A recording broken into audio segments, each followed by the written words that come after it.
PL. Nah, ini PL yang pertama kan untuk yang P1 kan. Untuk PL yang kedua ini adalah untuk P4. Ini adalah pelamar umum termasuk dari guru sekolah swasta. Baiklah sobat semuanya, ketika nanti pendaftaran P3K Guru 2023 ini sudah dibuka, ketika kita masuk ke jenis seleksi, maka kita akan terdeteksi apakah kita sebagai P1, P2, P3 maupun juga P4. Nah, pada video ini kita akan berbagi update informasi terbaru, yaitu dua kriteria guru swasta yang pada seleksi tahun 2023 ini nanti akan bisa ikut pendaftaran ya. Ya, mana pada video ini kita akan membahas kira-kira untuk persentase peluang lulus P3K Guru 2023 ini berapa persen untuk teman-teman guru swasta dan juga pelamar lainnya. Nah, di sini informasi terbaru, nanti guru swasta ini ada syarat tambahan ya, yaitu surat izin dari yayasan. Nah, kira-kira untuk peluang kelulusan dari pelamar swasta untuk yang P1 itu bagaimana, dan juga peluang kelulusan untuk pelamar umum dari sekolah swasta ini bagaimana? Silahkan simak video ini sampai selesai. Namun sebelum kita lanjutkan, perlu saya ingatkan, bagi teman-teman yang mungkin baru saja menemukan channel ini, silakan klik tombol subscribe-nya dan aktifkan notifikasi loncengnya, sehingga nanti jika ada update video terbaru, kalian tidak akan ketinggalan informasi. Baiklah sobat semuanya, informasi sebelumnya ini disampaikan oleh Prof. Nono bahwasannya untuk seleksi P3K Guru 2023 nanti tetap memakai Permen PAN RB nomor 20 tahun 2022, yaitu di sini nanti akan ada skala prioritas dari P1, P2 dan juga P3 serta pelamar umum. Soalnya nanti Permen PAN RB ini yang nanti akan tetap digunakan. Namun untuk informasi terbaru di sini nanti terkait tentang juknis nanti akan ada sedikit revisi, yang mana salah satu bagian revisinya itu adalah terhadap penyesuaian petunjuk teknis ya, yaitu di sini nanti untuk P2 dan juga P3 ini nanti untuk observasinya tidak lagi dilakukan oleh pengawas, guru senior dan juga kepala sekolah, namun nanti dilakukan observasi secara mandiri. Observasi secara mandiri ini tentunya nanti dilakukan oleh teman-teman dari P2 dan juga P3 ya. Nah, selanjutnya untuk informasi selengkapnya silahkan cek pada video sebelumnya. Nah, selanjutnya di sini kita mengkategorisasikan untuk guru swasta. Untuk guru swasta itu posisinya kira-kira bagaimana pada seleksi P3K Guru di tahun 2023 ini. Nah, di sini ketika kita nanti untuk pendaftaran sudah dibuka, maka di sini nanti dari seluruh pelamar ya, itulah bukan hanya dari guru sekolah swasta namun dari semuanya yang bisa membuat akun di SSCASN. Nanti di sini kita bagi yang sudah punya akun sebelumnya, kita tinggal login saja ke akun kita. Yang belum punya akun, kita membuat akun terlebih dahulu di SSCASN. Berikutnya di sini nanti akan tersinkronisasi otomatis dengan data Dukcapil. Kalau misalkan dari data kita ini sudah benar dengan data Dukcapil, kita bisa melanjutkan pendaftaran di tahap kedua. Kalau misalkan tidak, nanti kita hubungi Dukcapilnya ya. Nah, selanjutnya di sini setelah kita itu membuat akun di SSCASN, memilih jenis seleksi di bagian tab yang kedua, di sini nanti kita akan otomatis terdeteksi apakah kita itu sebagai pelamar prioritas 1 ataukah P2, ataukah kita itu terdeteksi sebagai pelamar prioritas 3 ataukah sebagai pelamar umum ya, atau P4. Nah, asal diketahui untuk P1 itu adalah guru-guru yang sudah lulus passing grade di tahun 2021 namun belum ditempatkan di tahun 2022, entah karena formasinya habis atau nggak bisa melanjutkan pendaftaran atau mungkin pembatalan. Nah, kemudian di sini adalah untuk P2 itu guru sekolah negeri, ini adalah guru THK 2 ya, guru THK 2 itu di sekolah negeri. Kemudian untuk P3 itu guru sekolah negeri masa kerja lebih dari 3 tahun. Kemudian pelamar umum ini nanti adalah pelamar umum yang akan mengikuti seleksi dengan menggunakan cat UNBK. Nah, selanjutnya dari 4 kategori pelamar di sini nanti kalau misalkan kita melihat ya pada mekanisme seleksinya, dari pengkategorian guru swasta yang masuk dalam sistem seleksi, maka di sini nanti akan ada 2 kategori guru sekolah swasta. Yang mana di sini adalah untuk mekanisme seleksi itu menggunakan 3 mekanisme seleksi, yaitu penyelesaian, kemudian seleksi verifikasi atau kesesuaian, kemudian juga seleksi dengan cat UNBK. Nah, di sini ada 2 poin penting, yaitu guru swasta ya. Guru swasta ini ada yang masuk di P1, yaitu guru swasta masuk di P1. Inilah urutan yang terakhir. Kemudian di sini ada guru swasta yaitu yang terdaftar di Dapodik ya, itu sebagai pelamar umum. Nah, dan nanti untuk urutan penempatannya itu mulai dari mekanisme 1, 2, 3. Kemudian di sini untuk urutan dari penempatannya untuk diseleksi setelah kita lulus seleksi administrasi, maka di sini nanti ditempatkan dulu untuk yang P1. Artinya P1 di sini ini adalah dari teman-teman di sini ya, termasuk juga guru swasta ini. Kemudian setelah itu nanti observasi secara mandiri yaitu untuk P2 dan juga P3. Kemudian sisa dari formasinya ini nanti akan dibuka formasi yaitu untuk pelamar umum. Dan disinilah nanti dari P4 dari teman-teman atau pelamar umum dari termasuk guru swasta ini bisa ikut join ya di sini untuk nanti memperjuangkan ikut bertarung untuk nantinya bisa lulus. Dan sebelum kita membahas terkait tentang peluang dari guru swasta untuk bisa lulus di tahun ini, di sini kita kategorisasikan dulu setidaknya adalah dari data ini kita mendapatkan informasi ringkas seperti ini. Yaitu untuk guru swasta itu nanti akan ada dua ya. Yang pertama itu adalah guru swasta yang sebagai pelamar prioritas 1 atau P1. Nah di sini adalah P1 itu kan dari seluruh peserta P1 atau guru lulus passing grade tahun 2021, entah itu dari P1 tanpa formasi atau P1 yang tidak bisa resume atau mungkin juga P1 yang pembatalan ya. Nah di sini nanti akan diselesaikan untuk P1 ini. Untuk P1 yang nggak bisa resume dan juga tanpa formasi ini sesuai dengan Permen Pan RB nanti akan dimasukkan dalam urutan penempatan yang pertama diselesaikan. Kemudian yang pembatalan ini juga demikian. Ini adalah berdasarkan dari siaran pers Kemdikbud, nanti nggak dites lagi, termasuk juga dari teman-teman yang kemarin turun prioritas ini nanti akan langsung ditempatkan ya ketika nanti pendaftaran sudah dibuka. Jadi di sini jelas untuk dari guru swasta itu adalah kategori pertama itu adalah guru swasta yang masuk dalam kategori P1 atau pelamar prioritas 1. Kemudian kategori yang kedua untuk guru swasta itu adalah nanti masuk di pelamar umum ya. Masuk di pelamar umum atau pelamar prioritas yang keempat. Nah untuk syarat menjadi pelamar umum untuk guru swasta ini adalah yang penting itu teman-teman tuh terdaftar pada Dapodik ya. Nah nanti syaratnya ini adalah informasi terbaru dari Kemdikbudristek. Nanti untuk guru swasta ini adalah nanti syarat tambahannya itu ada surat izin dari yayasan yang kita ikuti ya. Jadi di sini kita wajib terdaftar di Dapodik. Kemudian di sini untuk masa kerja dari guru swasta untuk bisa ikut seleksi P3K ini tidak diperhitungkan. Yang penting kita terdaftar di Dapodik nanti bisa masuk ke pelamar umum atau P4.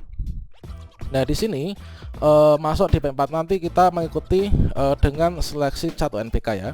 Jadi jelas untuk kategorisasinya guru swasta itu ada dua, yaitu P1 swasta dan juga pelamar umum dari sekolah swasta. Nah selanjutnya di sini kalau misalkan kita perhitungkan ya untuk yang pertama yaitu peluang kelulusan pelamar prioritas 1 untuk guru swasta itu kira-kira bagaimana. Nah peluang kelulusan P1 swasta itu adalah kira-kira seperti ini. Nah di sini kalau misalkan kita melihat ya untuk P1 memang benar ini untuk P1 ini adalah nantinya ini menempati urutan penempatan yang pertama, menempati urutan pengangkatan yang pertama berdasarkan dari penyesuaian formasi Pan RB, yaitu di sini nanti akan dari formasi yang dibuka di Pemda itu diurutkan ditempatkan di urutan yang pertama. Namun di sini kita harus ingat bahwasanya dari sesama P1 ini nanti juga akan tetap diurutkan atau di-ranking lagi ya. Ya mana untuk urutannya itu adalah seperti yang ada di sini. Nah ini urutannya itu adalah dari seluruh P1 yang ada didasarkan pada linearitas ijazah dan juga formasi yang dibuka. Ini nanti yang diurutkan dari sesama P1 itu adalah yang pertama itu dari THK2 dulu ya. Kalau misalkan masih ada formasi dari THK2 udah selesai semua, nanti akan diberikan kepada guru sekolah negeri P1. Kalau misalkan udah selesai semua, nanti akan diberikan ke lulusan PPG P1. Kalau misalkan di sini kita masih ada sisa, barulah diberikan kepada guru swasta. Nah dengan demikian kita dapat memperhitungkan bahwa untuk guru swasta yang P1 itu masuk dalam perankingan urutan terakhir dari sesama P1-nya ya. Jadi kalau misalkan prosentasenya bagaimana, ini faktor penentu utama kita lulus di tahun ini 2023 untuk yang P1 tanpa formasi dari guru sekolah swasta itu tergantung dari kuota formasi yang diajukan oleh Pemda.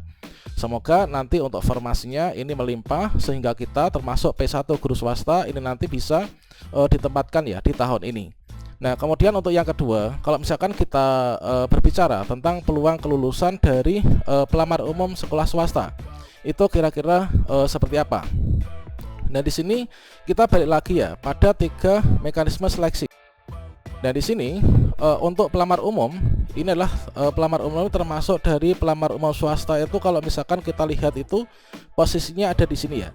Nah di sini posisinya ada di sini guru honor sekolah swasta. Jadi untuk nanti kita guru swasta itu sebagai penentu kita bisa mendaftar atau tidaknya itu adalah tergantung dari formasi yang diajukan oleh Pemda kita. Kalau misalkan di sini nanti formasinya sisa ya, yaitu di sini dari perhitungan aplikasi SIM PGP3K dari seluruh guru lulus passing grade atau dari seluruh peserta kategori 1 atau P1 ini sudah tuntas, kemudian masih ada sisa formasi diperhitungkan dari P2 dan juga P3 ini sudah tuntas, maka barulah di sini nanti akan dibuka formasi untuk. Jadi misalkan di sini di antara ini kan ada tulisan jika masih ada formasi ya. Jika P1 semua sudah tuntas, maka nanti akan diberikan ke P2. Jika masih ada formasi dari penempatan P1 P2, ini adalah bukan hanya dari sisa formasi yang ada sesuai dengan mapel, namun juga linearitas ijazahnya. Maka di sini nanti baru akan dibuka, yaitu formasi untuk yang pelamar umum atau P4 teman-teman. Termasuk guru swasta yang masuk P4 ini adalah nanti masuknya di sini ya. Nah, guru swasta ini nantinya itu akan bisa melihat di daerahnya tuh buka formasi atau tidak. Nah, contohnya seperti ini. Ini adalah untuk contoh formasi yang masih ada yang dibuka untuk pelamar umum ya. Jadi tidak semua daerah itu nanti akan membuka formasi untuk pelamar umum untuk mekanisme seleksi yang ketiga ini. Ada juga yang P2 pun itu nggak bisa melanjutkan pendaftaran karena formasinya habis untuk P1 dan seterusnya gitu ya.